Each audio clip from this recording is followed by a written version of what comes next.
এক বিশাল ষড়যন্ত্রের গন্ধ পাইতেছি। ঘটনা ছোট, রাজনৈতিক গুরুত্ব অপরিসীম।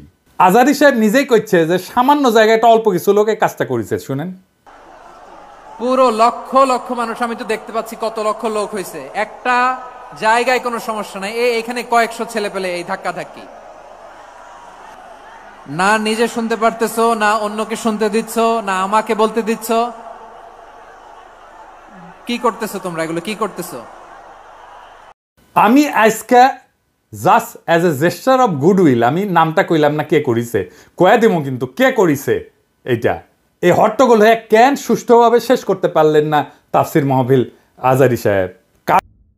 সিলেটে যেভাবে মিজানুর রহমান আজাহারির ওয়াজের শেষে হট্টগোল করে বন্ধ করে দেওয়া হয়েছে, তাতে আমি হতবাক এবং ক্ষুব্ধ। শুনেন তার কথা, শুনেন শেষ দিকের কথা। এই জায়গাটাতে এরকম কেন হইলো? শুরুতে তো এটা ছিল না। এখন আইন শৃঙ্খলা বাহিনী তোমাদের সাথে লাঠি চার্জ করবে, ধাক্কাধাক্কি করবে, তোমরা আমার সাথে এটা হবে এরকম?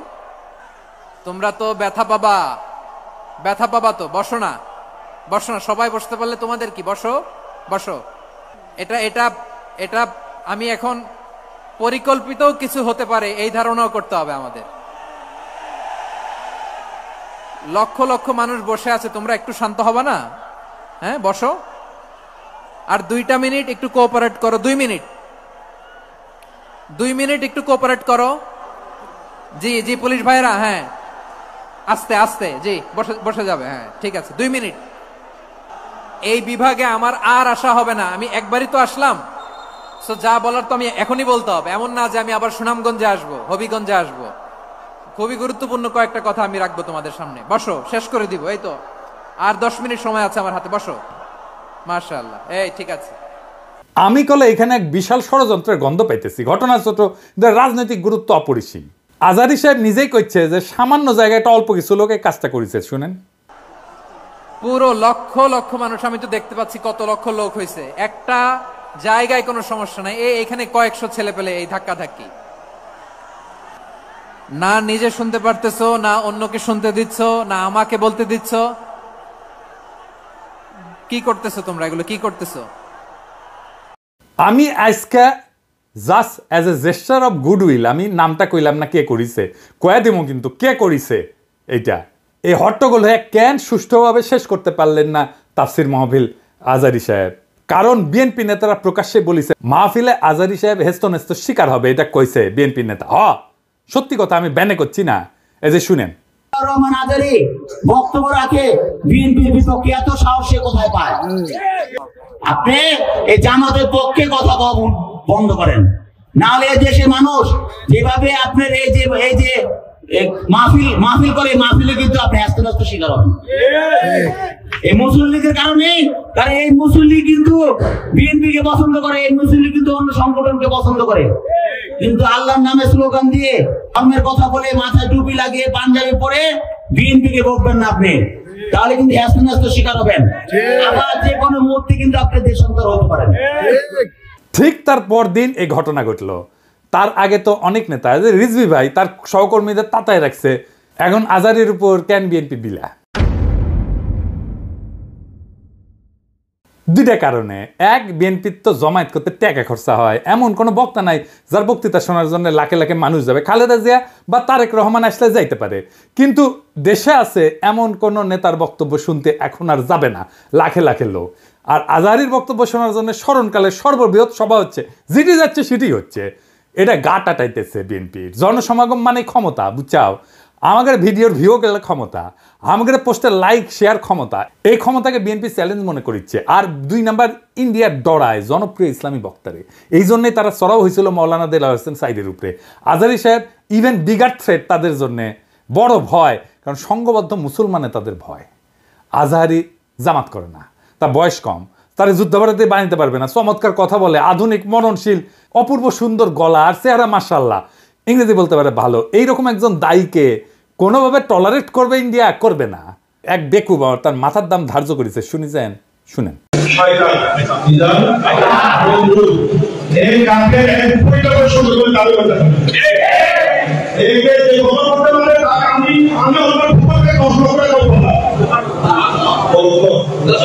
দেখেছেন তার জানের উপরে উঠে গেছে। পুলিশকে কইছে ওই হারামজাদার এখনই ধরে প্যাকেট করেন, ওই যে কইছে 10 লাখ টাকা দিবে ও প্যাকেট করেন। বিএনপি নেতারাও খুব অপমানজনকভাবে কথা কইছে যে আজারি হুজুরের পিছে লাগিছে। দেখেন দুদু ভাই কয় আজার নাকি মাজার কি যেন আছে, দেখেন শুনেন। ওই যে কে যেন আজার নাকি মাজার একজন আছে। দুদু ভাই আপনারা যে বিএনপির দুদু বলে এটা জানেন? হ্যাঁ, দুদু দুদু বুকের দুদু বুকের দুদু নাম বিকৃত করেন কে? বেদবি কুটি থেকে শিখেছেন? আপনার কর্মী আপনার কথা না শুনে আজারি হুজুরের কথা শুনবি? এটা জানেন না তো? কর্মীর সাথে তো যোগাযোগ নাই, জিজ্ঞেস করে দেখেন। আজারি হুজুরের নাম শুনলে কয়বার সালাম দেয় শুনেন, আর আপনার পিছে যে কি কয় শুনেন। নিজেরা বেশি হারকুলিস ভাবেন না, বুঝছেন? উগলের দিন বাগে খেছে। আওয়ামী লীগ আমলে ওয়াজে আইসা আওয়ামী লীগ নেতারা চড়াও হইতো না, দেখেছেন না? চড়াও হইতো না, এখন বিএনপি নেতারা চড়াও হচ্ছে। এই যে দেখেন, এটা আমার শহরে বগুড়ায় মাওলানা বজরুল রশিদ মিয়া, আমি কলে খুব পছন্দ করি, খুব চমৎকার একজন আলেম, কলে খুব সুন্দর ওয়াজ করেন, উনার উপরে চড়াও হয়েছে। মিজাজ খারাপ হয়ে গেছে দেখে। আর চড়াও হয়েছে কে? আওয়ামী লীগের পান্ডা মোহনের ভাই বিএনপি নেতা বাদশা, দুই ভাই দুই দল করে, এক ভাই আওয়ামী লীগ এক ভাই বিএনপি। ওর ভাই বগুড়া শহরের কোনো জমি বাকি রাখে না, এই যে মোহন দখল করেছে, দুই ভাই দল করে সিস্টেম কইরা এখন আরেক ভাই রাজত্ব চালাইতেছে বগুড়ায়। এরা আগা 5 তলা দুর্বৃত্ত ফ্যামিলি। শোনেন কি করিছে। কিসের ভাষা ভাই? আমরা আমার দেশে থাকি না, আমরা দেশে থাকি না। ঠিক আছে, আপনি বলেন কেন যে আল্লাহু আকবার একবারই ছাড় দেয় না? আমাদের প্রত্যেকটা এই প্রোগ্রামে দেখো না, এই জায়গাতে আমি কি বুঝতে পারছি চাকি শোনেন না না, এখানে যে কোরআন শরীফ তেলাওয়াত হলো একবারই দিছে আল্লাহু আকবার, হাম্মাম করতে আর দেয়নি, এটা ঠিক না। তার মানে দিছে তো না? তার মানে দেয়নি, দিছে তো। একবার দেখ 10 বার দেখ দিছে। আপনারা কোন আওয়ামী লীগের মধ্যে দিছে? আপনি তো বললেন একবারই দিছে আর দেয়নি, এটা তো ঠিক না। আমি একটু আমার প্রধান বক্তার সাথে বিভাগ করেছিলাম যে উনি বলতে চেয়েছিলেন যে একবারই হাম্মাম সাহেব বলছেন, এটা তারপর কি বলছেন আমি আসলে এই করি, যখন বলছে একবার বলেছেন আমি সেটাকে বিভাগ করেছি। আমরা ইসলাম কারো ব্যক্তিগত সম্পত্তি নয়, ইসলাম সকল মুসলমানের সম্পদ। কেউ যদি মনে করে এটা আমার ইসলাম আমার একাধিক আর করো না, এটা তো সঠিক না। যারা ক্ষমতার থাকতে যা করেনি এরা ক্ষমতার যাওয়ার আগেই তার সাথে বেশি করতেছে। জোরে কোন কথা ঠিক কি না? রাধাবার সাথে আউট হয়ে গেছে। মাহফিলে যারা যাবেন, কোন রাজনৈতিক নেতা যদি আলেমের সাথে বেদবি করে না, একেবারে পায়দা ফেলাবেন, পারমিশন দিলাম, আমার নামে যেন কেস দেয়, আমি কয়ে দিছি। আর হুজুরেরা আপনাদের বলি বেদবি নিয়েন না। আপনারা কোন আক্কেলে এই সমস্ত রাজনৈতিক দুর্বৃত্তদের ওয়াজের মঞ্চে আপনাদের পাশে বসতে দেন? ওদের সে যোগ্যতা আছে আপনার পাশে বসার? পাবলিকে তো আপনার ওয়াজ শুনবার এসেছেন নাকি? ওই বাঞ্চতগুলো ক্ষমা দেখবার আসছে, তা তো আসে নাই। আমি দুঃখিত, মুখ খারাপ করলাম, হুজুর বেয়াদবি মাফ করে দিয়েন, কিন্তু এ তো মেজাজ খারাপ হয়ে যায়। তো আপনি কেন ওগ্রে পাশে বসান কেন? আপনার ওয়াজে জমায়েতের ফুটেজ খাবার আসে, ওই হারামজাদা নিজেরা দেখলে তো পাবলিক আসবে না, কথাও কবার পারে না। আপনার ওয়াজের জমায়েতের ফুটেজ খাবার আসে, এটি এসে সে দেখায় যে আমি মেলা বড় নেতা। এগুলোর পাত্তা দিবেন না, দাবরানি দিবেন, সাইজ হয়ে যাবে। ওয়াজের দিন তারিখ যেদিন ফাইনাল করবেন ওই সময় কয়ে নেবেন মঞ্চে, যেন কোনো রাজনৈতিক নেতা না উঠে। এই হারামজাদাগুলো সেকুলার সাজে, কয় যে ধর্মকে রাজনৈতিক উদ্দেশ্যে ব্যবহার করা যায়। তুই উঠিস কেন ওয়াজের ইয়েতে? তুই রাজনীতি করিস তো, তুই ধর্মকে ব্যবহার করিস কেন? তাইলে তুই উঠিস কেন ওয়াজের স্টেজে, মঞ্চে? কোনো রাজনৈতিক নেতাদের বক্তব্য দিতে দেওয়া যাবে না। ওরা কয় না নির্বাচনে আসেন, রাজনীতিতে আসেন, কয় না? হ্যাঁ, এই যে দুদু ভাই কইছে, এই যে শুনেন। ভাইরে রাজনীতি করবেন স্বনামে আসে, আড়াইলে আপনার লেগে রাজনীতি করেন। এবার কইবেন তুই এটা ওয়াজ কর, নিজে নিজে কর, দেখি দেখি হাউ মেনি প্যাডিতে হাউ মেনি রাইস, পারিস নাকি দেখি। আগামীর বাংলাদেশে রাজনৈতিক দুর্বৃত্তদের ঠাঁই নাই। হাজারো ছাত্র জনতা এমনি এমনি তাদের জীবন দেয় নাই। আমরা নতুন রাজনীতি চাই, আমরা নতুন কণ্ঠস্বর চাই, আমরা ফ্রেশ জিনিস চাই, সেকেন্ড হ্যান্ড মাল না। ইনকিলাব জিন্দাবাদ। বুঝেছেন? এটা নিয়ে ধরি। ওই যে কুদ্দুস বয়াতি আছে না, ওরা একটা চমৎকার গান আছে, কলে কোনটা ছেড়ে কোনটারে ধরি, শুনিছেন? শোনেন নাই? আরে এডিটর সাহেব এনে শুনে দেন না, এরপরে তো বাম্বু চলবে বরাবর, এনা সবাই এনার্জি নিয়ে নিক, তাই না? শোনেন।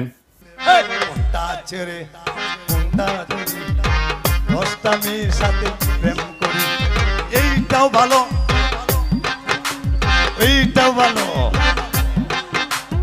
এইটাও ভালো, এইটাও ভালো, কারে তুই কারে ওহন দিয়া করি, কোনটা ছেড়ে কোনটা ধরি। গান্ডা ক্যাঙ্কা ভালো না, এনার্জি আসিছে না? হ্যাঁ, কুদ্দুস ভাই কলে আমার খুব প্রিয় শিল্পী, বুঝছাও। এবার আসেন প্রথম ইস্যু। আমি গতকাল কইছিলাম না যে আগাম নির্বাচনের ইন্ডিয়ার ইস্যু, বিনা সিকরি কি বলেছিল? দেখান তো এডিটর সাহেব, আবার দেখান। The political parties of Bangladesh are saying this to Mohammed Yunus. Elections first. The reforms are to be done only by an elected government. This is business. ঠিক তার পরদিন বলল ভারতীয় সেনা প্রধান যে 5 তারিখ নাকি সারাক্ষণ সে ওয়াকার সাহেবের টাচে ছিল। হ্যাঁ, ওর মুখেই শোনেন, নিজের মুখেই শুনেন, এই যে এডিটর সাহেব শুনে দেন। I am in touch with the chief of Bangladesh during the time of when this changeover took place. I was in constant touch with him, and even thereafter, in November 24, we had a video conference also. As far as the military cooperation is concerned, is again going up in the same way. Our officers have moved there for the NDC also. When we talk about the relationship we should talk about when there is an elected government. So as of now, the relationship is with the military is well and perfect. তাইলে ওয়াকার সাহেবের মধ্যস্থতায় যা যা হয়েছে পাওয়ার ট্রান্সফারের, তা Indian সেনাবাহিনীর সাথে আলাপ করে হয়েছে, ঠিক কিনা? এবার বুঝেছেন তো বিপ্লব কখন কেমনে কোনটি গেছে? আমি কই নাই আগে কইছিলাম, কই নাই আগে ক্যান্টনমেন্টে যায়েন না কইছিলাম না? কইছিলাম। এখন বুঝেছেন তো যে মাখা ভাত খাইছেন আর জনগণরে খাওয়াইছেন, তা মাইকা দিছিল ইন্ডিয়া। আর কি কইছে? নির্বাচিত সরকার আসলে সম্পর্ক স্বাভাবিক হবে। আবার শুনেন। When we talk about the relationship we should talk about when there is an elected government. তার মানে বিএনপির সাথে সেটেলমেন্ট হয়ে গেছে, বিএনপি ক্ষমতাতে আসলে তারে আর ডিস্টার্ব দেবে না, তার আগে যত পারা যায় ডিস্টার্ব দেবে, ঠিক কিনা বলেন? এবার আসেন দ্বিতীয় ইস্যু। বিশিষ্ট বাম মোশাহিদা সুলতানা হাঙ্কেরে প্রথম আলো ওটা একটা জুলাই বিপ্লব নিয়ে কলাম লিখেছে। সেটি লিখেছে আনু মোহাম্মদ নাকি এক দফার ঘোষণা দিছিল, আর তারপরেই নাকি হাসিনা পলাইছিল, বুঝাও। লিখেছে প্রেস ক্লাবে হাসিনা পদত্যাগের এক দফা দাবি ঘোষণা করেন অধ্যাপক আনু মোহাম্মদ। ঘোষণার পরপর একটি মিছিল প্রেস ক্লাব থেকে যাত্রা করে শহীদ মিনার অভিমুখে। বিগত দিনগুলোর কারফিউর থমথমে পরিবেশকে পেছনে ফেলে এই মিছিলে অংশ নেয় দলমত, শ্রেণী, পেশা, বয়স নির্বিশেষে সব ধরনের মানুষ। হাসিনার পদত্যাগের দাবিতে ঐক্যমত এবং জনসমর্থন সেদিনই দৃশ্যমান হয় জনসমক্ষে। ওরে বাবা, হ্যাঁ আপনারা জানেন এক দফা ঘোষণা করে ছাত্ররা 3রা আগস্ট শহীদ মিনার থেকে। এই যে না এইটা সাহেব গুগলে এক দফার ঘোষণা লিখে সার্চ দেন তো কি আসে। দেখেছেন আনু মোহাম্মদের নাম আছে। দ্রোহযাত্রার প্রধান দাবি কি ছিল? দ্রোহযাত্রা দিয়ে একটা সার্চ দেন না এডিটর সাহেব, 24 ঘন্টার মধ্যে সবার মুক্তি। দেখেছেন? হ্যাঁ, সরকারের পদত্যাগ চাইছিল, কিন্তু সেটা এক দফা ছিল না, মেলা দফা ছিল তার সাথে। এভাবে ইতিহাস পাল্টায় যায়, বুঝছাও। এভাবেই প্রথম আলো তার পক্ষের বয়ান তৈরি করে বামেদের লেগা, মানে রক্ত দিল সবাই আর নেতৃত্ব হয়েছে বামের।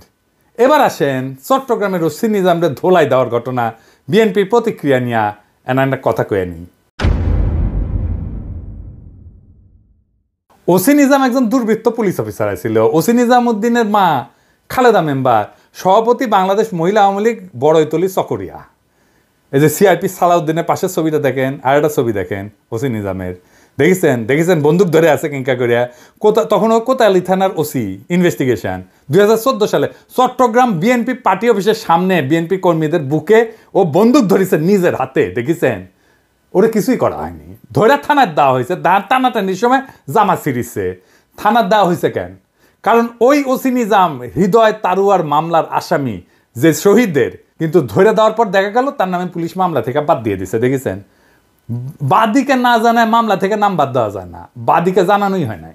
এই মামলার তদন্তকারী কর্মকর্তাকে আমি জানবার চাই, আমারে নাম দিবেন, ওর তদন্ত আমি আর আন্দাই দিব। এই নিজামরে ধরিছে শহীদুল ইসলাম শহীদ নামে স্বেচ্ছাসেবক দলের নেতা, এক বীর যুবক। আমার স্যালুট তারে দল থেকে বহিষ্কার করে দিছে। কেন? 2টা কারণে। দুর্নীতির দায় সাজাপ্রাপ্ত মীর নাসিরের ছেলে মীর হেলাল ছেলেটার বিরুদ্ধে অবস্থান নিছে।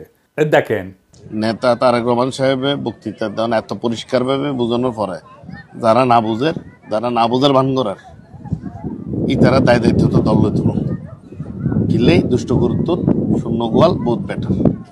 আর পুলিশ অ্যাসোসিয়েশন বিবৃতি দিছে খুনি নিজামের জন্য ওদের মনে নাকি গভীর সমবেদনা তৈরি হয়েছে। হারাম জাদা, হাজারের উপরে ছাত্র জনতারে পাখির মতো গুলি করে মাইরা ফেলাইছো, 25,000 ছাত্র জনতাকে চিরজীবনের জন্য পঙ্গু করে দিছো। ঠোলার আচ্ছা ঠোলা তোর হৃদয় আছে মাদার।